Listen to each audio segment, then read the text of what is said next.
Friends, हमारे YouTube के channel पर आपका एक बार फिर से मोस्ट वेलकम है। आज हम आपके लिए लेकर के आए हैं बहुत ही शानदार टॉपिक। क्लास 10th और 12 दोनों के लिए कर सकते हो, लेकिन विशेष तरह क्लास 10th के लिए होगा कि आज हम पढ़ने वाले हैं टॉपिक विद्युत धारा का तापीय प्रभाव। आपको पता है कि इसके पहले हमने वैद्युत आवेश के बारे में भली भांति पढ़ लिया है। तो विद्युत आवेश अगर आपने नहीं पढ़ा है तो आप हमारे डिस्क्रिप्शन बॉक्स में जाइए और सारे लिंक वहाँ पे मौजूद हैं। आप वहाँ से सारे मतलब कि जो भी टॉपिक हैं आवेश के वो पढ़ के आइए, तभी आपको समझ में आने वाला है, नहीं तो दिक्कतें बेटा पैदा हो जाएंगी। तो भौतिक विज्ञान के क्लास 10th के मैंने मोर टॉपिक पढ़ा दे रखे हैं, मतलब कि सभी टॉपिक, इसके पीछे के जो भी लाइट हो गया और इलेक्ट्रिक में जो भी हो गया सब खत्म कर दिया और लाइन से चल रहा है, सीरियल चल रहा है, सीरीज चल रही है। तो आज इस टॉपिक को हम लोग कवर करेंगे, विद्युत धारा का तापीय प्रभाव। विद्युत धारा का तापीय प्रभाव और बेहद इंटरेस्ट आने वाला है। मैं आपको फील करके पढ़ाने वाला हूँ कि वास्तव में हम लोग पढ़ने क्या जा रहे हैं, है ना। तो फीलिंग वाले यही ले लो कि मान लो किसी वायर में करंट दौड़ रहा है, मान लो किसी वायर में क्या हो रहा है, करंट दौड़ रहा है। करंट दौड़ने का मतलब कि आवेश जो है ना, मान लो ये वायर हमारा है, सपोज करो ये हमारा क्या है, एक वायर है। तो अगर ये वायर है तो यहाँ पे आप जानते हो इलेक्ट्रॉन चलते हैं ना, इलेक्ट्रॉन यहाँ से यहाँ जाता है, इलेक्ट्रॉन स्थानांतरित होते हैं। चलो खैर कोई बात नहीं। अच्छा, क्या आपने कभी मतलब कि महसूस किया है कि करंट के दौड़ने से यार हमारे वायर गर्म हो जाते हैं? करंट के दौड़ने से हमारे वायर क्या हो जाते हैं, हीट हो जाते हैं। इसी को हम बोलते हैं विद्युत धारा का तापीय प्रभाव। अगर किसी वायर में करंट दौड़ रहा है तो वायर का तापमान निश्चित तौर पे बढ़ जाना है। यही घटना क्या कहलाती है, विद्युत धारा का तापीय प्रभाव कहलाती है। बशर्ते आज हम लोग मतलब कि टॉपिक वाइज चल रहा है, तो पहली टॉपिक हमारी आज की होगी। और मैं आपको बता दूं कि हर रोज की तरह मैंने इस बार भी 6 पेज में एक नोट्स बनाया है। तो पहले आप नोट्स को उतार लो बढ़िया से, फिर आप इसकी पढ़ाई करना। नोट्स पहले उतार लो 6 पेज का, फिर एक एक पेज में आपको पढ़ाते चल रहा हूँ, आपके लिए बेहद फायदेमंद होगा। और अगर नोट्स नहीं उतारना चाहते हो तो समझो यहाँ पे मैं बोल के आ रहा हूँ।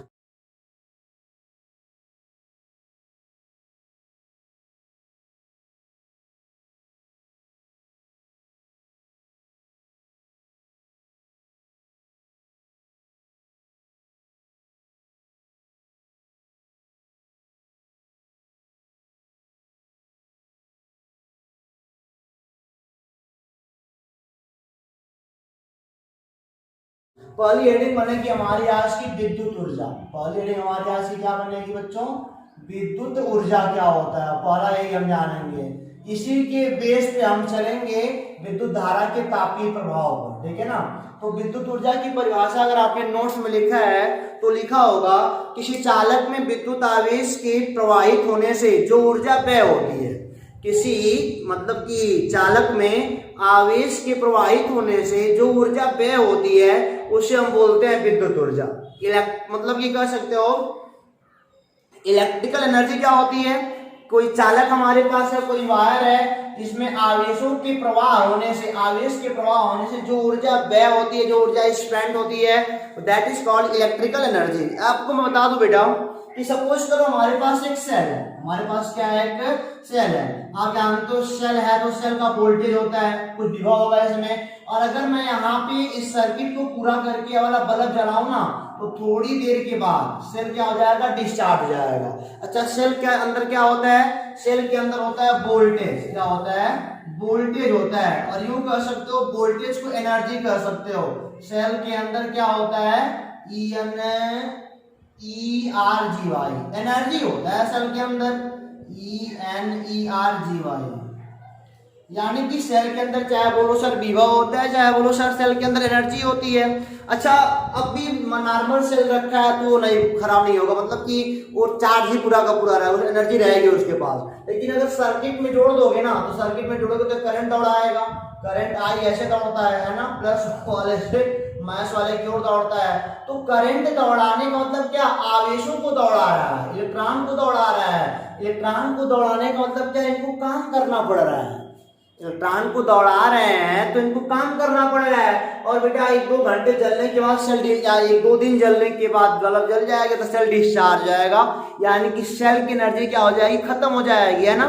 तो मतलब इलेक्ट्रॉन अपने मन में थोड़ी दौड़ेंगे, इलेक्ट्रॉन दौड़ाने के लिए एनर्जी चाहिए। एनर्जी कौन देता है, सेल देता है। तो अगर मैं आपको बताऊं तो विद्युत ऊर्जा आप समझ गए होंगे, किसी चालक में आवेश के प्रवाह होने से जो ऊर्जा व्यय होती है, सेल के पास ऊर्जा थी, उसने ऊर्जा अपना लगाया तो धारा दौड़ी। अगर ऊर्जा ना लगाया होता, अगर सेल डिस्चार्ज होता तो क्या यहाँ पे धारा बहना पॉसिबल होता, नहीं होता ना। तो इसी को तो हम बोल रहे हैं कि एनर्जी इसके पास है तो आवेश दौड़ रहे हैं। तो मतलब कि आवेश को दौड़ने में एनर्जी खत्म होती है ना, इसी को हम क्या बोलते हैं, इलेक्ट्रिकल एनर्जी बोलते हैं। यानी कि किसी चालक में विद्युत आवेश के प्रवाहित होने से, किसी चालक में विद्युत आवेश के प्रवाहित होने से जो ऊर्जा व्यय होती है उसे हम क्या बोलते हैं, इलेक्ट्रिकल एनर्जी बोलते हैं। चलो समझ में आ गई हमारी बात ना। अब देखो जरा ये बात हमारी क्लियर हो गई। और चाहे हमारा बात सुन के अपने कॉपी पे लिखो, चाहे हमारा नोट्स देख के लिखो, कोई बात दोनों एक ही है। अब आगे है, अब यहाँ पे बताया गया है किसी चालक, मान लो कोई हमारे पास चालक है, ये मान लो हमारे पास कोई क्या है, चालक तार, ये हमारे पास एक क्या है, चालक तार। 1 मिनट में देखो क्या आप सही से देख पा रहे हो, तो अगर देख पा रहे हो तो हाँ बहुत टॉप आप देख रहे हो। चलो मान लिया हमारे पास एक चालक तार है, ठीक है ना। और अगर इनके सिरों के बीच विभवांतर मान लो V वोल्ट हो, यानी कि यहाँ पे V हो, यहाँ पे 0, ठीक है ना, तब विभवांतर V वोल्ट कहा जाता है। जैसे सेल में होता है ना, सेल अगर है तो यहाँ पे अगर मान लो 2.5 वोल्ट का है तो 2.5 यहाँ होता है, यहाँ 0 होता है, विभवांतर होता है ना। यानी कि इस सिरे से इस सिरे का विभवांतर, इस सिरे और इस सिरे के बीच का विभवांतर होता है। अब जानते हो ना, कुछ धारा कहाँ से कहाँ बहती है, हमेशा उच्च से निम्न, और इलेक्ट्रॉन कहाँ से कहाँ बहता है, निम्न से उच्च की ओर बहता है, ठीक है ना। यानी कि धारा प्लस से माइनस बहती है, इलेक्ट्रॉन माइनस से प्लस बहता है, ठीक है ना। अब देखो किसी चालक के सिरों के बीच का विभवांतर V वोल्ट हो और Q कूलाम, तो Q कूलाम आवेश को चालक के एक सिरे से, मान लो यहाँ से यहाँ Q कूलाम आवेश हो, अब इनको यहाँ से यहाँ जाना हो, ठीक है ना, यहाँ से यहाँ चल के जाएंगे।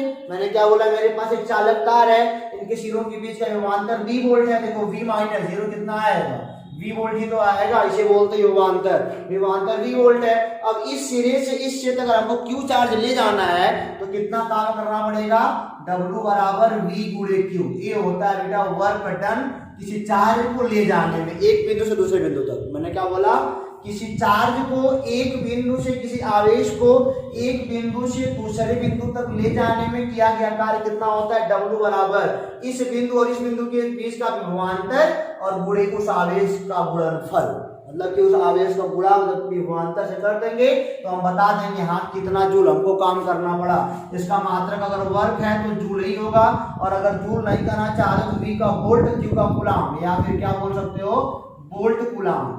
वोल्ट कूलाम को क्या बोलते हैं, जूल बोला जाता है। अब हमारी बात तो समझ गया ना। अब देखो W बराबर V गुणे Q भी हो गया हमारा। अच्छा जानते हो, अगर मान लो V बराबर 1 वोल्ट हो, मान लो यहाँ पे 1 यहाँ पे 0, यानी कि अगर यदि डेल्टा V बराबर 1 वोल्ट हो और Q बराबर चलो मान लो 1 कूलाम हो, तो बेटा आप बता सकते हो कि W बराबर क्या आएगा, 1 गुणे 1 यानी कि 1 जूल आएगा। यानी कि अगर किसी चालक के सिरों के बीच का विभवांतर 1 वोल्ट हो तो 1 कूलाम आवेश को ले जाने में हमको 1 जूल का कार्य करना पड़ेगा। अगर किसी चालक के सिरों के बीच का विभवांतर 1 वोल्ट हो तो बेटा एक बिंदु से दूसरे बिंदु तक क्यों 1 कूलाम आवेश को ले जाने में कितना काम करना पड़ेगा, 1 जूल कितना काम करना पड़ेगा। उम्मीद करते हैं कि आपको समझ में आ रहा है। अगर हमारा मतलब कि आपको टॉपिक समझ में आ रहा है तो हमको कमेंट बॉक्स में आप अवश्य बताएंगे कि हाँ सर अच्छा लग रहा है, ताकि हमको लगे कि हमारे बच्चे हमारा पढ़ाया समझ पा रहे हैं। तो देखो जरा ये बात हो गई ना, नोट समझने बात लिखी है। अब आगे देखो जरा, हमने देखा क्या, W बराबर क्या हो गया, V गुणे Q। ये हमारी परिभाषा बन गई कि मतलब कि अगर किसी चालक की सिरों के बीच का विभवांतर V वोल्ट हो तो Q कूलाम आवेश को ले जाने में किया गया कार्य W बराबर V गुणे Q हो जाएगा, ठीक है। अच्छा मान लेते हैं, हाँ ठीक है, W V गुणे Q हो गया ना। अच्छा आप एक बात और पढ़े हो, आप जानते हो धारा की परिभाषा, इसके जस्ट पहले वाले चैप्टर में हमने आपको पढ़ाया है धारा की परिभाषा क्या होता है, I बराबर Q बाई T होता है ना। तो आप जानते हो मतलब कि current flowing per unit time is called current, charge flown per unit time is called current. यानी कि एकांक आवेश के प्रवाह की दर को क्या कहते हैं, धारा बोलते हैं, ठीक है ना। अब देखो जरा, या आवेश के प्रवाह की तरफ हम क्या बोलते हैं, धारा बोलते हैं। तो यहां से हम बोल सकते हैं Q बराबर IT हो जाएगा, यहाँ पे हो जाएगा W बराबर VIT। W बराबर क्या हो जाएगा, VIT। अब यहाँ पे ध्यान दीजिएगा, V क्या है, विभवांतर हो गया, I क्या हो गया, धारा हो गया, T क्या हो गया कि कितने सेकंड में चार्ज यहाँ से यहाँ जा रहा है, कितने टाइम में चार्ज यहाँ से यहाँ जा रहा है। तो ये W निकला है किसके पदों में, विभवांतर और धारा के पदों में। ये W किसमें निकला है, विभवांतर व धारा के पदों में। एक फार्मूला तैयार हो गया, एक फार्मूला ये हो गया, पहला फार्मूला दूसरा फार्मूला। तो विभवांतर और धारा के पदों में W का मान निकालना हो तो W बराबर क्या होता है बच्चों, VIT हो जाएगा। अच्छा एक बात और जानते हो कि चूंकि ओम के नियम में पढ़े हो ना, चूंकि V बराबर होता है IR, V बराबर क्या होता है IR। तो यहाँ पे रखो V के स्थान पे जब IR रखोगे तो W बराबर IRIT आएगा, यानी कि W बराबर I स्क्वायर RT आएगा। ये देखो ये हमारा क्या हो गया, फार्मूला नंबर 3 हो गया। अब यहाँ पे क्या बोलेंगे, ये जो W है ना, ये धारा और प्रतिरोध के पदों में, ये किसके पदों में है, धारा व प्रतिरोध के पदों में, धारा व प्रतिरोध के पदों में। ये हमारा आ गया W बराबर I स्क्वायर RT। समझ में आया ना। अब हमने और पढ़ा है, चूंकि I बराबर क्या होता है, I बराबर होता है V अपान R। तो यहाँ पे रख दो, या यहीं पे रख लो, चाहे यहाँ पे रख लो, यहीं पे रख लो। तो इसलिए W बराबर क्या हो जाएगा, V, और I बराबर V अपान R गुणे V upon R multiply by T, यानी कि W बराबर हो जाएगा V square multiply by T upon R। यानी कि ये W हमारा किस में आ गया, विभवांतर और प्रतिरोध के पदों में। इसको क्या बोलेंगे, विभवांतर व प्रतिरोध के पदों में। ये हमारा हो गया इक्वेशन नंबर चौथा, यानी कि फार्मूला नंबर हमारा क्या हो गया, चौथा हो गया। तो उम्मीद करते हैं कि आपको समझ के फार्मूले आपके तैयार हो गए हैं। W बराबर V गुणे Q, W बराबर VIT, W बराबर I स्क्वायर RT, W बराबर V square T multiply by R। ठीक है ना। अब R क्या है, मतलब कि चालक का प्रतिरोध होगा, चालक का क्या होगा, प्रतिरोध होगा। T क्या है, कितने समय मतलब कि करंट या आवेश बह रहे हैं, और V क्या है, चालक के सिरों के बीच का विभवांतर है। ठीक है ना। तो यहाँ तक अगर बात समझ में आ गई तो चलते बेटा अगले वाले पेज पर। एक सवाल हमने लिखा है, अगर सवाल आप देख पा रहे हो तो नोट्स में देख लो, नहीं तो मैं बोल रहा हूँ आप गौर बस करो हमारी बात का। ठीक है ना। अब देखो मैंने सवाल में क्या लिखा है कि यदि 140 वोल्ट विभवांतर वाले विद्युत उपकरण द्वारा, मतलब कि हमारे पास कोई 140 वोल्ट का, V बराबर 140 वोल्ट का हमारे पास कोई मान लो, चलो बैटरी मान लो कोई है, ठीक है ना, उपकरण द्वारा 12 कूलाम का आवेश, Q बराबर कितना दिया है, 12 कूलाम, V बराबर 140 वोल्ट है, डेल्टा V विभवांतर बोला है ना, तो विभवांतर है, मतलब कि कोई बैटरी होगी तो विभव थोड़ी होता है, उनके सिरों के टर्मिनल की वजह से विभवांतर होता है। अब 12 कूलाम का आवेश प्रवाहित होता है तो उपकरण में व्यय ऊर्जा का मान बताओ। अच्छी बात है। अब W बराबर क्या होता है, delta V multiply by Q होता है, तो डेल्टा V का मान 140, Q का मान 12। आप गुणा करोगे, 12 चौक 48, 12 का 12 1680, और यहाँ पे क्या हो जाएगा, जूल लिखो चाहे वोल्ट कूलाम लिखो। यानी कि बेटा अगर हमारे पास 140 वोल्ट की बैटरी है तो 12 कूलाम आवेश को दौड़ाने में हमको कितना जूल खत्म करना पड़ेगा, 1680 जूल ऊर्जा खत्म करनी पड़ेगी। और आपको मैं बता दूं कि सवालों का एक अलग वीडियो मैं विस्तार से बनाऊंगा। ये छोटे मोटे सवाल तो मैं लगा ही रहा हूँ, बशर्ते आप इतना मैं पढ़ा दूंगा कि अपने किसी भी किताब से सवाल लगा सकते हो तो लगाने का प्रयास करना, और हम कमेंट बॉक्स में बताना कि हमारा वीडियो आपको समझ में आ रहा है कि नहीं आ रहा है। ठीक है ना, ये बताओगे तभी काम बनने वाला है, नहीं तो दिक्कतें पैदा होंगी, है ना। मैं जानूंगा कि आपको समझ में आ रहा है तो मैं आपके लिए और बेहतर कर सकता हूँ। तो चलो देखते हैं आगे। अगला टॉपिक है हमारा इलेक्ट्रॉन वोल्ट। अगला टॉपिक हमारा क्या है, इलेक्ट्रॉन वोल्ट। ये बहुत ही बढ़िया चीज है। इलेक्ट्रॉन वोल्ट को थोड़ा ध्यान से देखिएगा। इलेक्ट्रॉन वोल्ट एक एनर्जी का मात्रक होता है, इसको दिखाते हैं स्मॉल ई और कैपिटल वी से। इलेक्ट्रॉन वोल्ट को किसे दिखाते हैं, स्मॉल ई कैपिटल वी से। इलेक्ट्रॉन वोल्ट क्या होता है जानते हो, यदि दो बिंदुओं के बीच विभवांतर 1 वोल्ट है, बोल रहा है मान लो हमारे पास कोई चालक है, यहाँ पे बिंदु ए और यहाँ पे बिंदु बी है, इनके सिरों के बीच विभवांतर, विभवों का अंतर 1 वोल्ट, यानी कि यहाँ पे 1 यहाँ पे 0, तभी ना आएगा 1 माइनस 0 का मान तभी ना 1 आएगा।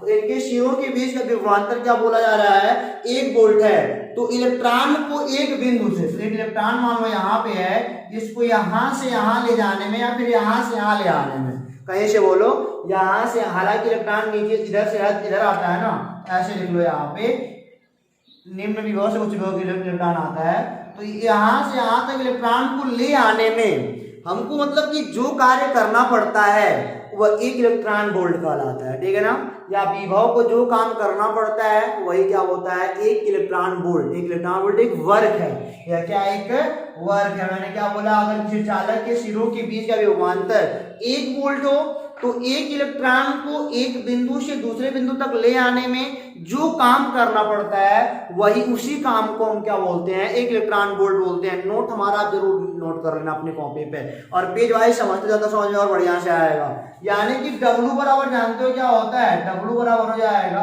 कुछ है नहीं, यहाँ पे V क्यों था ना, क्यों के स्थान पे 1 इलेक्ट्रॉन आ गया, बस विभवांतर V वोल्ट है, कोई बात नहीं। अब मान लो मैं आपसे बोलूं कि यदि किसी चालक के सिरों के बीच का विभवांतर V वोल्ट हो तो एक इलेक्ट्रॉन को एक बिंदु से दूसरे बिंदु तक ले आने में जो काम करना पड़ता है उसी को हम क्या बोलते हैं, 1 इलेक्ट्रॉन वोल्ट बोलते हैं। समझे ना मेरी बात को। यहाँ पे विभवांतर V वोल्ट है, एक तो मैंने एक लिखा है खाली आपके जानने के लिए, इसको आप ऐसे नोट कर सकते हो, नोट कर लो कॉपी पे। यदि किसी चालक के सिरों के बीच का विभवांतर V वोल्ट हो तो 1 इलेक्ट्रॉन को एक बिंदु से दूसरे बिंदु तक ले आने में जो काम करना पड़ता है उसी को हम क्या बोलते हैं, 1 इलेक्ट्रॉन वोल्ट बोलते हैं। है यही चीज, यहाँ पे आवेश के स्थान पे क्या आया है, 1 इलेक्ट्रॉन खाली आया है बस। यानी कि यहाँ पे W बराबर हो जाएगा, चाहे Q गुणे V बोलो चाहे V गुणे Q बोलो, तो यहाँ पे E और V हो जाएगा। W बराबर क्या हो जाएगा, E मल्टीप्लाई बाई V, क्योंकि अब आवेश में खाली 1 इलेक्ट्रॉन है, ध्यान देना, आवेश में खाली क्या है, 1 इलेक्ट्रॉन हमारे पास है। और यहाँ पे E क्या है, इलेक्ट्रॉन का आवेश, E क्या है, इलेक्ट्रॉन का आवेश। अगर आपको पता होगा तो 1.6 मल्टीप्लाई बाई 10⁻⁻19 कूलम होता है। और आगे लगता है माइनस, लेकिन हम लोग मतलब कि पढ़ाई के लिए कम सवाल तो लगा ही लेंगे, बट कभी ऑप्शनली में अगर आता है कि इलेक्ट्रॉन का आवेश होता है तो आप माइनस और गुड मारना, ठीक है ना। होता है तो आगे माइनस, क्योंकि इलेक्ट्रॉन ऋणात्मक आवेश होता है ना, लेकिन सवाल लगाते हो तो हम जान जाते हैं ये क्या है, इलेक्ट्रॉन धन है, ऋण वहां पे लिख देते हैं ऋणात्मक है, बाकी आप चिन्ह लगाओ कोई दिक्कत नहीं है, ठीक है ना। अब देखो जरा, अब मैं बात करूं कि 1 इलेक्ट्रॉन वोल्ट में कितना जूल होता है। हमारा क्वेश्चन क्या है, हमारा एक क्वेश्चन है कि 1 इलेक्ट्रॉन वोल्ट में कितना जूल होता है, ठीक है ना। 1 इलेक्ट्रॉन वोल्ट में कितना जूल होता है, जूल में इसको ले आना है। तो देखो हम बोलेंगे W बराबर है 1 इलेक्ट्रॉन वोल्ट है, E गुणे V। अब E का मान कितना है, 1.6 मल्टीप्लाई बाई 10⁻⁻19 कूलम, और मल्टीप्लाई बाई V का मान क्या है, 1 वोल्ट। V का मान क्या हमारा है, 1 वोल्ट है, ठीक है ना। क्या बोला जा रहा है, 1 इलेक्ट्रॉन वोल्ट, यानी 1 इलेक्ट्रॉन और 1 वोल्ट। 1 इलेक्ट्रॉन वोल्ट मतलब क्या, 1 इलेक्ट्रॉन और 1 वोल्ट, इसीलिए यहाँ पे मैं ये कर रहा हूँ ना, 1 इलेक्ट्रॉन रहेगा और 1 वोल्ट के विभवांतर पे चलेगा वो, वही बने 1 इलेक्ट्रॉन वोल्ट। 1 इलेक्ट्रॉन का वैसे हो गया, 1 वोल्ट हो गया। अभी गुणा करोगे 1.6 मल्टीप्लाई बाई 10⁻⁻19। अब चाहे बोलो वोल्ट कूलम बोलो, चाहे बोलो जूल, चाहे बोलो वोल्ट कूलम, चाहे क्या बोलो जूल होता है। यानी कि 1 इलेक्ट्रॉन वोल्ट में 1.6 मल्टीप्लाई बाई 10⁻⁻19 जूल होते हैं। पेज नंबर 2 ओवर हो गया हमारा। अगर आपने नोट लिखा है कॉपी पे तो बहुत बेहतर काम किया है। पेज नंबर 2 हमने ओवर कर दिया बेटा। इसको मिटा के चलते हैं पेज नंबर 3 पे। मैं इसको तुरंत यहीं पे मिटाता हूँ और चलता हूँ बेटा पेज नंबर 3 पे आपको समझाने के लिए। कहीं भी कोई दिक्कत हो तो आप हमको कमेंट बॉक्स में अवश्य बताओ। और इसका मतलब कि अगर नोट्स नहीं हमारा लिखे हो तो आप इसका स्क्रीनशॉट ले लिया करो, ठीक है ना। तो आपको मतलब कि जो आप चाहते हो वही होगा आपके लिए। तो अब देखो जरा, मैं चलता हूँ अगले वाले पेज पर। अगले वाले पेज पे पहली हेडिंग हमारी क्या है, अगले वाले पेज पे हमारी पहली हेडिंग है स्टूडेंट्स, अगर आपने नोट किया है तो जान सकते हो, विद्युत धारा का तापीय प्रभाव। यही वाली हेडिंग है, विद्युत धारा का तापीय प्रभाव। अब ये विद्युत धारा का तापीय प्रभाव क्या होता है तो हम सभी जानते हैं, किसी चालक तार में करंट दौड़ रहा है तो उसका तापमान क्या होता है, बढ़ जाता है। इसी घटना को हम क्या बोलते हैं, विद्युत धारा का तापीय प्रभाव। अगर आप नहीं इस बात को मानते तो मैंने प्रैक्टिकल करा के रखा है, डिस्क्रिप्शन बॉक्स में मैं उसका लिंक दे दूंगा आपको। आप वहां से बढ़िया समझ सकते हो कि हाँ विद्युत धारा कैसे मतलब कि तापमान को बढ़ाता है। ठीक है ना। तार के तापमान को कैसे बढ़ाता है आप जानते हो, चालक तारों में होना चाहिए चालक तार। चालक मतलब कि मेटल के तार होते हैं ना, लकड़ी थोड़ी धारा बहती है, वो थोड़ी गर्म होगा।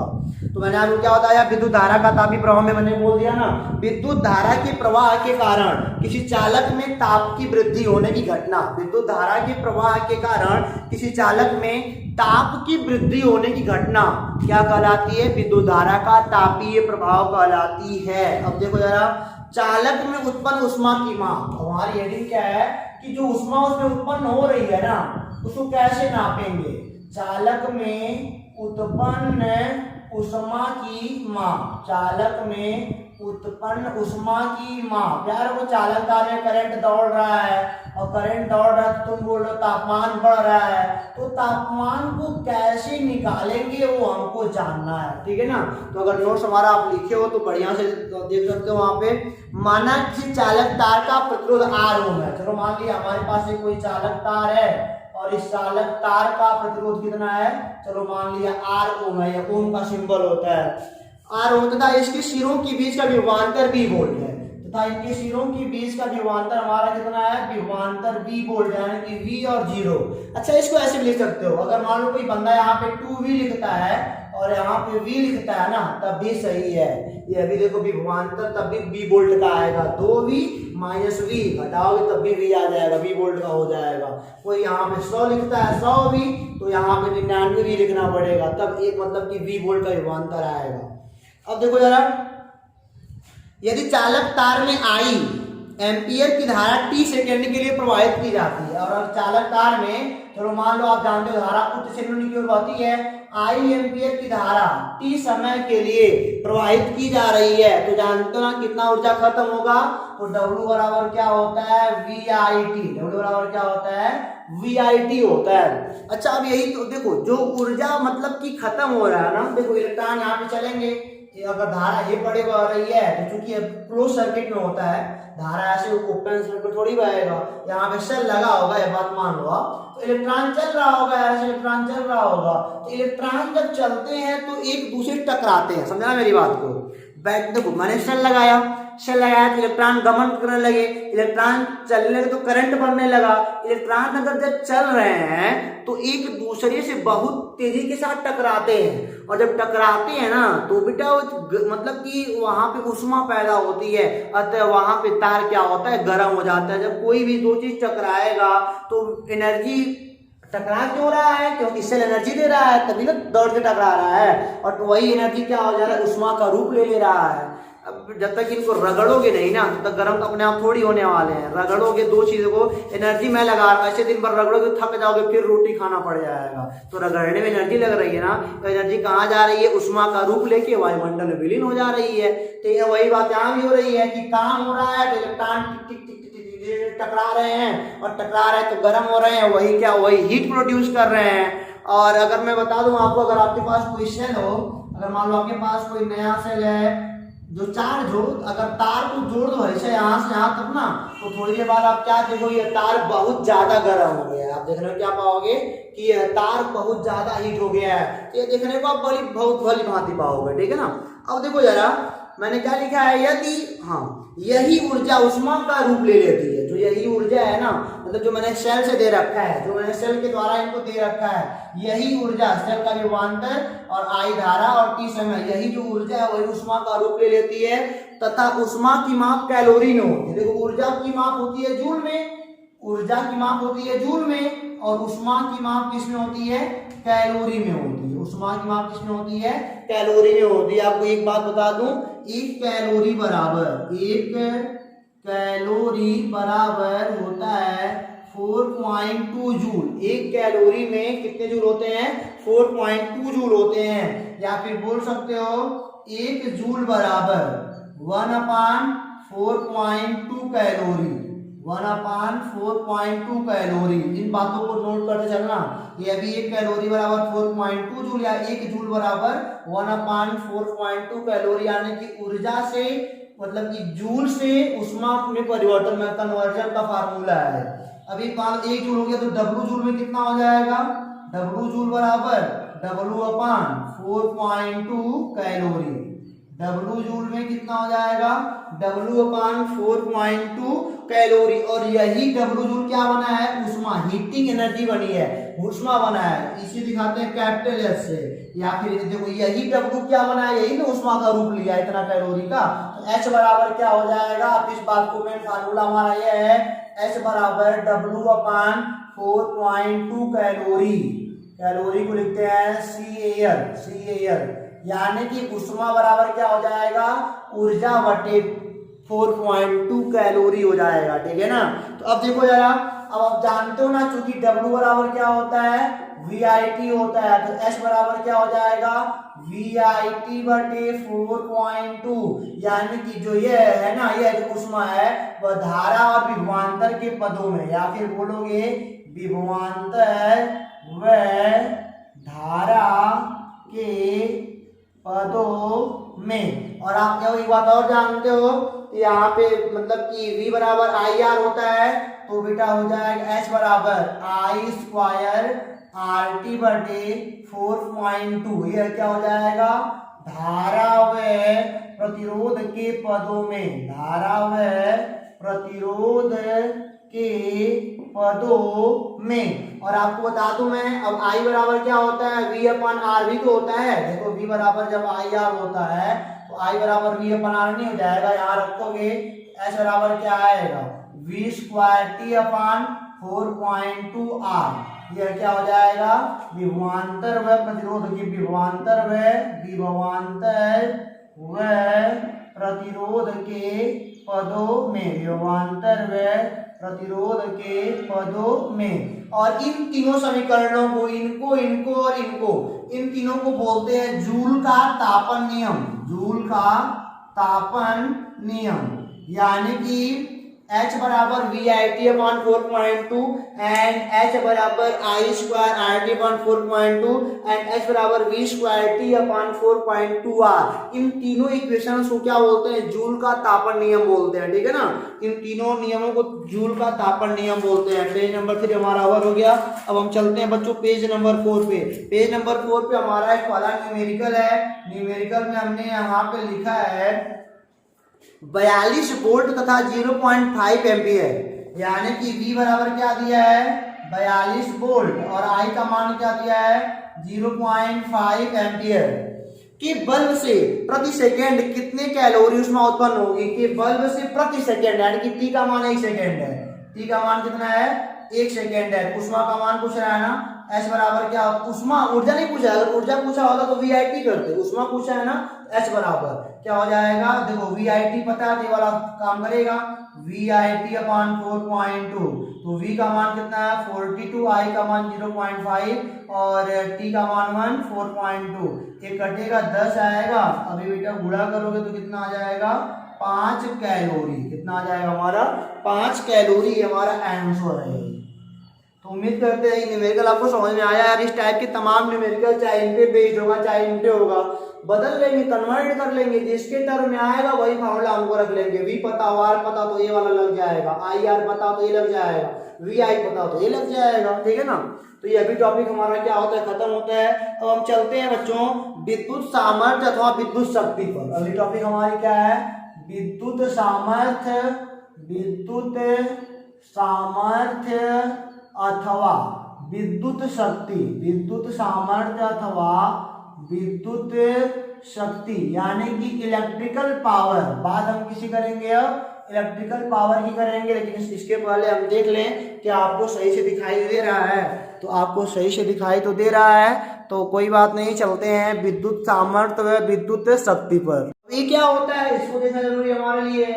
तो जानते हो कि किसी वैद्युत परिपथ में विद्युत ऊर्जा के व्यय होने की दर को, किसी विद्युत परिपथ, कोई परिपथ है, अब जान जाओ ना, अगर मान लो यहाँ पे सेल लगा है और यहाँ पे रेजिस्टेंस है, तो ये हमारा परिपथ हो गया, करंट बहेगा, तो करंट बहेगा तो ऊर्जा खपत होगी। तो ऊर्जा की खपत की दर को, जहां पे दर लगता है वहां पे टाइम से भाग होता है, यानी कि मैं बोलूंगा शक्ति बराबर विद्युत शक्ति बराबर क्या हो जाएगा, देखो मैंने क्या बोला, मतलब कि किसी परिपथ में विद्युत ऊर्जा की खपत होने की दर को, यानी कि विद्युत ऊर्जा विद्युत ऊर्जा बटे क्या हो जाएगा हमारा समय हो जाएगा। बात खत्म। तो इसको दिखाते हैं P से और विद्युत ऊर्जा दिखाते हैं W से और ये आएगा T, यानी कि P बराबर क्या हो जाएगा W/T हो जाएगा। मैंने क्या बोला, किसी विद्युत परिपथ में विद्युत ऊर्जा की खपत होने की दर को, जहां दर लग जाता है वहां पे टाइम से भाग देना पड़ता है ना। से वेग परिवर्तन की दर को त्वरण कहते हैं, तो वेग मतलब वेग में टाइम से भाग देना पड़ता है ना। और आवेश के प्रवाह की दर को धारा कहते हैं, तो Q/T वहां भी टाइम से भाग हो जाता है। तो आप सब देख रहे हो P बराबर क्या होता है यहाँ पे W/T होता है। तो पावर का मात्रक अगर बोलोगे ना तो W का होता है जूल और प्रति T का क्या हो जाएगा सेकेंड, और इसका 60 होता है वाट। वाट बोलते हैं, वाट। जूल पर सेकेंड बोलो चाहे बोलो वाट, दोनों बात एक ही है, ठीक है ना। जूल पर सेकेंड बोलो चाहे क्या बोलो वाट बोलो। अब देखो जरा, मान लो कोई कहता है कि एक वाट की बताओ परिभाषा क्या होगी, एक वाट की परिभाषा बताओ क्या होगी। तो कोई बात नहीं है, अगर मान लो इसी वाले में W बराबर, चलो मान लिया यदि W बराबर क्या हो 1 जूल हो और T बराबर क्या हो 1 सेकेंड, ठीक है ना। तो P बराबर क्या आएगा 1/1, यानी कि 1 वाट आएगा। तो हम क्या बोलेंगे, अगर किसी परिपथ में 1 सेकेंड में 1 जूल ऊर्जा व्यय होती है, अगर किसी परिपथ में 1 सेकेंड में 1 जूल की ऊर्जा व्यय होती है तो हम बोलेंगे परिपथ की शक्ति 1 वाट की है। अगर किसी परिपथ में 1 सेकेंड में 1 जूल की ऊर्जा व्यय हो रही है तो हम क्या बोलेंगे कि परिपथ की शक्ति कितनी है हमारी 1 वाट की है। चलो एक बात मैं बता दूं, आप यहाँ पे जानते हो P बराबर क्या होता है W/T होता है ना। चूंकि P बराबर लिखा है W/T, अरे सॉरी W/T होता है ना, तो W बराबर क्या होता है VIT/T। W बराबर VIT होता है, वर्क मतलब जानते हो ना, मतलब कि एनर्जी जो स्पेंड होती है WVIT, यहाँ पे पढ़ के आए हो। अब देखो जरा T से T कट जाएगा तो P का मान क्या हो जाएगा VI, यानी कि बेटा पावर बराबर क्या होता है विभवांतर गुणे धारा भी होता है। पावर बराबर क्या होता है विभवांतर गुणे धारा भी होता है। अच्छा एक बात जानते हो, क्योंकि V बराबर क्या होता है IR होता है, जब IR रखोगे तो P बराबर क्या हो जाएगा I² × R भी तो हो जाएगा। तो P बराबर चाहे VI बोलो चाहे P बराबर I² R बोलो। अच्छा एक बात और जानते हो, I बराबर V/R होता है। I बराबर क्या होता है, यहाँ से I बराबर V/R होता है, तो यहाँ पे रखोगे ना तो P बराबर क्या आ जाएगा V² R आ जाएगा, ठीक है ना। ऐसे भी कर सकते हो, ठीक है ना।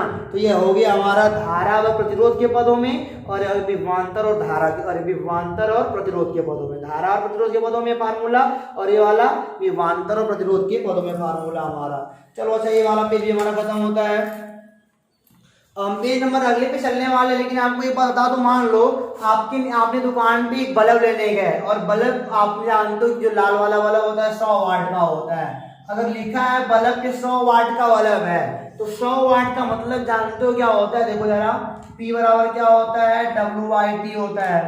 अब P बराबर यस मतलब कि बोल रहा है ना 100 वाट है, तो यहाँ पे 100 रखोगे, 100 बराबर W/T।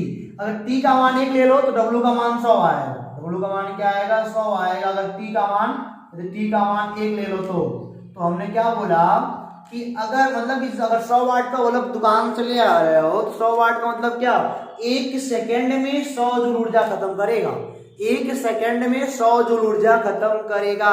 एलईडी 8 वाट की होती है तो 1 सेकेंड में 8 जूल ऊर्जा खत्म करता है। सोच सकते हो कि जितना में आप मतलब कि अगर 100 वाट का बल्ब जला रहे हो तो उतने में लगभग 12 एलईडी जलेगी, 12 एलईडी।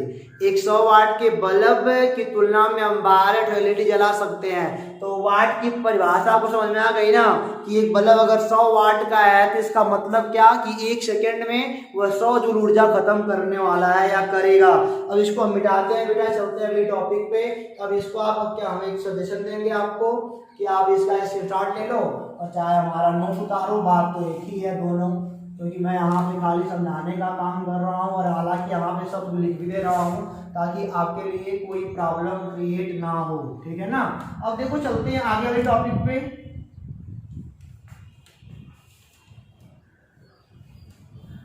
अब देखो अगली टॉपिक क्या है हमारी, कुछ है नहीं, बढ़िया ही है।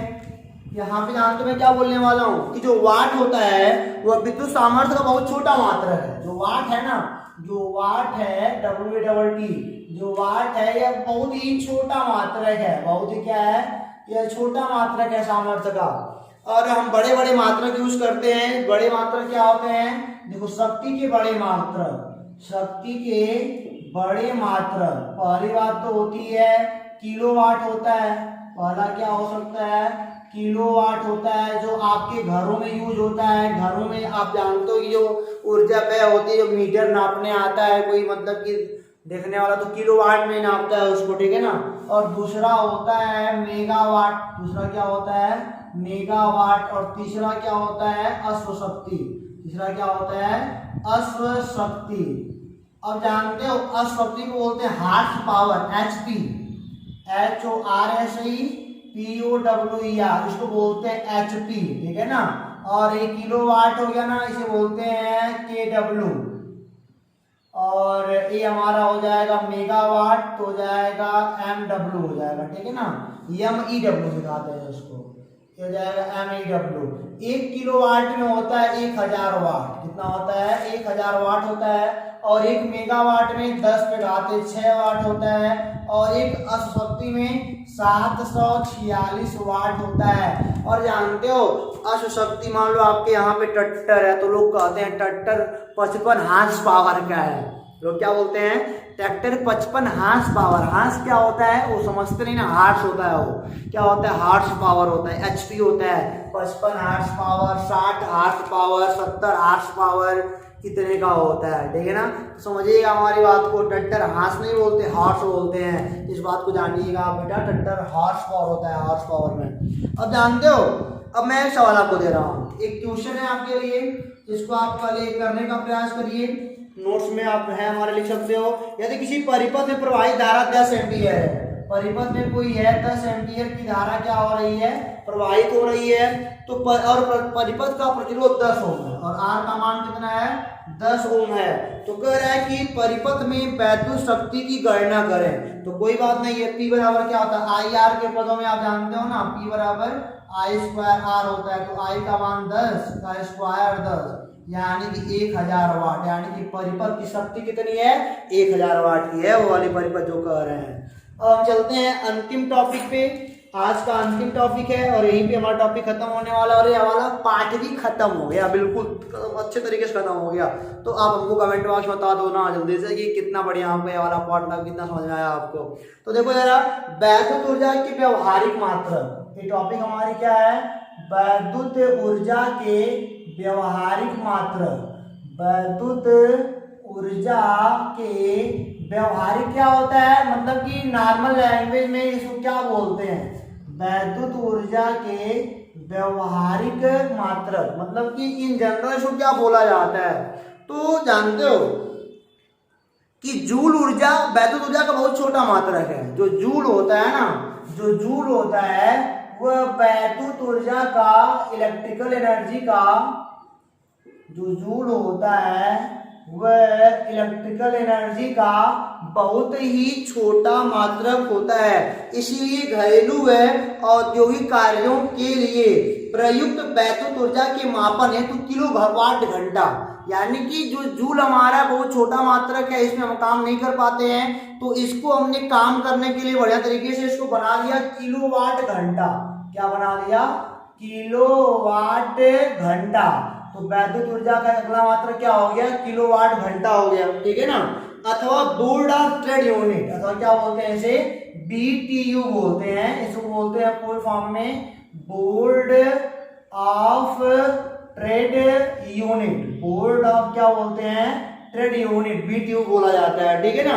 और सामान्य भाषा में, आपके घरों की भाषा में बोलते हैं यूनिट। क्या बोलते हैं, यूनिट। अगर आपके घर में मीटर लगा है तो आप समझते हो कि आप बोलते हो महीने का 5 यूनिट मैंने खर्चा किया, 5 यूनिट खर्च किया है। 5 यूनिट को क्या बोल सकते हो, चाहे बोलो 5 किलोवाट घंटा बोलो, चाहे बोलो 5 BTU बोलो, बात एक ही है, ठीक है ना। नॉर्मल भाषा में, घरेलू भाषा में क्या बोलते हैं, यूनिट। यानी कि वैद्युत ऊर्जा का बढ़िया मात्रक क्या है जो हम घरों में यूज करते हैं, यूनिट होता है, ठीक है ना। तो आप ये बात भी समझिए हमारे लिए। अब देखो 1 किलोवाट घंटा अथवा 1 यूनिट, 1 किलोवाट घंटा अथवा 1 यूनिट की परिभाषा क्या होती है? 1 किलोवाट घंटा अथवा 1 यूनिट की परिभाषा ये क्या होती है? सुनिए पहले ध्यान से बेटा, क्या होती है? तो मैं बोल रहा हूं कि यह ऊर्जा की वह मात्रा होती है जो 1 किलोवाट शक्ति वाले परिपथ में 1 घंटे में व्यय होती है। अगर 1 यूनिट की बात हो रही है ना, तो अगर आपका परिपथ 1 किलोवाट का है, अगर आपका परिपथ कितने का है? 1 किलोवाट पावर का है, तो 1 घंटे में जो ऊर्जा व्यय करते हो उसी को हम क्या बोलते हैं? 1 यूनिट बोलते हैं। ठीक है ना? आप अच्छे से अगर हमारी बात को समझ पा रहे हो तो हम आगे चलते हैं थोड़ा सा। तो बच्चों मैंने क्या बोला कि 1 किलोवाट घंटा अथवा 1 यूनिट को समझो। अगर आपका जो परिपथ है ना, अगर आपके घरों का जो परिपथ है वह 1 किलोवाट का है, यानी कि 1000 वाट। जब मीटर लगाने आते हैं लगाने वाले, तो आपके घरों का मतलब कि परिपथ देखते हैं तो साफ बताता है कि आपके घर में 1 किलोवाट का मतलब मीटर लगेगा, 2 किलोवाट का लगेगा, यानी कि उतनी क्षमता का लगेगा। इतनी क्षमता से ज्यादा लगा दो तो जल जाएगा तारों भाई। ठीक है ना? तो ये मैंने क्या बोला, 1 किलोवाट घंटा तो 1 यूनिट क्या होता है कि अगर आपके घरों का परिपथ 1000 वाट का है या 1 किलोवाट का है, तो आप 1 घंटे में जितनी ऊर्जा खत्म करते हो, 1 घंटे में जितनी ऊर्जा खत्म करते हो उसे क्या बोलते हैं कि 1 किलोवाट घंटा बोलते हैं। 1 किलोवाट घंटा, 1 घंटे में 1 किलोवाट के परिपथ के द्वारा खत्म की गई ऊर्जा को हम क्या बोलते हैं? 1 किलोवाट घंटा बोलते हैं। ठीक है ना? और एक बात सुनो, अब यूनिट कैसे निकालते हैं? अब देखो 1 किलोवाट घंटा पहले जानो, 1 किलोवाट जो घंटा है ना, ये मिला बन के मतलब किससे बना है? 1 किलोवाट। ये किससे बना है? 1 किलोवाट गुणे 1 घंटा से बना है। ठीक है ना? अब 1 किलोवाट में कितने वाट होते हैं? 1000 वाट होता है। ठीक है ना? और 1 घंटा में कितना सेकेंड होता है? 3600 सेकेंड होता है। अब रुको मेरी बात सुनो पहले। आप जानते हो P बराबर W/T होता है। ठीक है ना?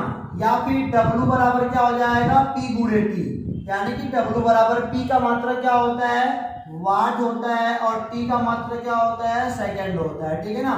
यानी कि W बराबर क्या हो जाएगा? वाट सेकेंड, यानी कि W का मात्रक चाहे बोलो जूल होता है, चाहे बोलो जूल एसआई मात्रक है, वाट भी एसआई मात्रक है, सेकेंड भी एसआई मात्रक है। तो चाहे बोलो वर्ग का मात्रक जूल होता है, चाहे बोलो वाट सेकेंड होता है। तो यहाँ पे बता रहा हूँ आपको, ये आएगा 3.6 मल्टीप्लाई बाय 3 यहाँ पे, 3 यहाँ पे, 10 पे घाते 6 वाट सेकेंड अथवा जूल। तो अगर कोई बोलेगा 1 किलोवाट घंटा में कितना जूल होता है, तो 3.6 मल्टीप्लाई बाई 10 पे पावर 6 जूल बोलोगे। 1 किलोवाट घंटा को तोड़ना, 1 किलोवाट मल्टीप्लाई बाई 1 घंटा, 1 किलोवाट में 1000 वाट एसआई मात्रक में, और 1 घंटा एसआई मात्रक क्या होता है? सेकंड होता है, 3600 सेकंड होता है। तो मल्टीप्लाई करोगे 3.6 मल्टीप्लाई बाई 10 पे 6 है, वाट सेकंड बोलो चाहे जूल बात है की होती है। तो आप इस बात को मेंशन कर लो, 1 किलोवाट घंटा में कितना जूल होता है? 3.6 मल्टीप्लाई बाई 10 पे पावर 6 जूल होता है। अब देखो जरा यूनिट की संख्या निकालते कैसे हैं, एक बात अब देखो, ये फार्मूला को याद करना पड़ेगा। यूनिटों की संख्या, यूनिटों की संख्या कैसे निकाली जाती है? जानते हो, ये होता है वाट गुणे घंटा। वाट गुणे, अगर वाट आपको पता है कि कितना वाट आपने खत्म किया है और कितने घंटे आपने चलाया है, तो अगर 1000 से भाग दे दोगे ना, तो क्या निकल जाएगा? यूनिट निकल जाएगा। और अगला इसका ऐसे लिख सकते हो, यूनिटों की संख्या बराबर, अब वाट भी पता है, घंटा भी पता है, और दिन भी पता है, क्या दिन चलाए हो, तो उनको 1000 से भाग दे दोगे ना, तो क्या आ जाएगा? यूनिट की संख्या। तो अपने घरों में आप यूनिट की संख्या निकाल सकते हो। बस ये देख लो कि आप कितना वाट खत्म कर रहे हो, कितना वाट पावर खत्म कर रहे हो। अगर मान लो आपके घर में एक बल्ब भर खाली लगा है, क्या लगा? एक बल्ब लगा है, और आप 100 वाट का बल्ब लगाया है, 100 वाट के बल्ब को आपने 24 घंटा जलाया है, 24 घंटा, तो कितना यूनिट बनेगा? तो 100 वाट गुणे 24 घंटा बटे 1000। क्या बोलोगे? 100 वाट गुणे 24, कुछ चेंज नहीं करना है, इसको वाट में, इसको घंटा में, बटे 1000, यानी कि ये हो जाएगा आपका 2.4 यूनिट। कितना आएगा? 2.4 यूनिट। और मान लो अगर किसी ने दिया हो, अगर 1 यूनिट का दाम 8 रुपए है, तो इसका बताओ क्या रुपया तुमने लगाया एक दिन में, तो 8 से गुणा कर देंगे, 8 चौके 32, 8 19, 19.2 रुपया हमने खर्च किया है। तो आप ये मतलब कि यूनिट संख्या निकालने का एक तरीका है कि वाट गुणे घंटा बट 1000, दिन पता हो तो दिन भी गुणा कर लो, उसी बट 1000 कर लो, ठीक है ना। साल पता हो, साल का गुणा कर लो तुम्हारी, मतलब कि साल पता होगा तो दिन में कन्वर्ट करना पड़ेगा। तो आप इस बात को समझ गए ना। अब हम चलते हैं बेटा अंतिम वाले पेज पे, यानी कि पेज नंबर 6 पे। तो ये भी हो गया। अब देखो एक बात और जान लो, जो जहां पे विद्युत का उत्पादन होता है, जहां पे विद्युत प्रोड्यूस होता है, विद्युत उत्पादन केंद्रों में उत्पादित ऊर्जा को मेगावाट घंटा में व्यक्त किया जाता है। वहां पे बहुत, क्योंकि बड़े बड़े प्लांट होते हैं तो वहां पे किलोवाट में काम नहीं चलेगा, वहां पे क्या होता है, मेगावाट होता है, ठीक है ना। अब एक अंतिम सवाल मैं आपके लिए लिखने जा रहा हूं, यहीं पे लगा दूंगा मैं, एक न्यूमेरिकल है, ठीक है ना। ध्यान दीजिएगा, न्यूमेरिकल में क्या कहा जा रहा है कि एक विद्युत मोटर का सामर्थ्य 5 किलोवाट है, तो P बराबर कितना दिया है, 5 किलोवाट बोला गया है। तो हमको क्या है यहाँ पे लेकर लगाना होता है, क्योंकि हमको वाट लगाना होता है ना, तो 5 किलोवाट में 5000 वाट हो जाएगा, क्योंकि 1 किलोवाट बराबर 1000 वाट, तो 5 किलोवाट 5000 वाट आएगा। इसे प्रतिदिन 10 घंटे की दर से, यानी कि बेटा टाइम बराबर 10 घंटा लगा रहे हो, 10 घंटे की दर से 30 दिनों तक प्रयोग में लाने के लिए कितने यूनिट ऊर्जा व्यय होगी। दिन की डे का मान कितना दिया है, डे बराबर 30 दिया है ना। तो आपको पूछा यूनिट संख्या पूछा है, तो नंबर ऑफ यूनिट जानते हो क्या आएगा, वाट गुणे घंटा गुणे दिन बटे 1000, ये कट जाएगा, ये आएगा 1500 और यहाँ पे हो जाएगा हमारा यूनिट। अब इसी मान लो कहा कि 1 यूनिट का करता हूँ 8 रुपए हो, तो 15 × 120 12,000 रुपया लग जाएगा आपका, ठीक है ना। तो अभी मैं एक वीडियो बनाऊंगा इसके ऊपर, कुछ मतलब इंस्ट्रूमेंट के बारे में, हीटर, विद्युत बल्ब के बारे में बताऊंगा आपको अभी, और न्यूमेरिकल का वीडियो बनाऊंगा ये मैं। तो उम्मीद करते हैं कि इतना वीडियो देखने के बाद ना आप मतलब कि सवाल तो अपने आप लगाओगे, तो अपना बुक उठाओ फटाक से और अपने नोट्स को रिवाइज कर लो, और अपने बुक को उठा लो और देख लो सवाल तो कैसे कैसे आपके पास हैं। और अगर आपको लगाने आता है तो शुक्रिया करना कमेंट बॉक्स में, अगर नहीं आता तो बोलना सर अभी नहीं आया, तो मैं बोलूँगा रिवाइज कर लो एक बार फिर से। तो लेकिन वीडियो तो बहुत आसान था ना, पार्ट तो बहुत आसान था, आपको समझ में आया बढ़िया से, तो हमको बता दो कमेंट बॉक्स के थ्रू कि आपको कितना बढ़िया समझ में आया। तो फिर मिलेंगे बच्चों आपसे अगले वीडियो में इसके न्यूमेरिकल के साथ और कुछ इंस्ट्रूमेंट के साथ, वो उसके बारे में बातें करेंगे। तब तक के लिए आप पढ़ते रहो, छुट्टियों का आनंद उठाते रहो और अपने टाइम का सदुपयोग करो, यूजफुल बनाओ इसको। तो फिर मिलेंगे अगले वीडियो में, तब तक के लिए ऑल द बेस्ट।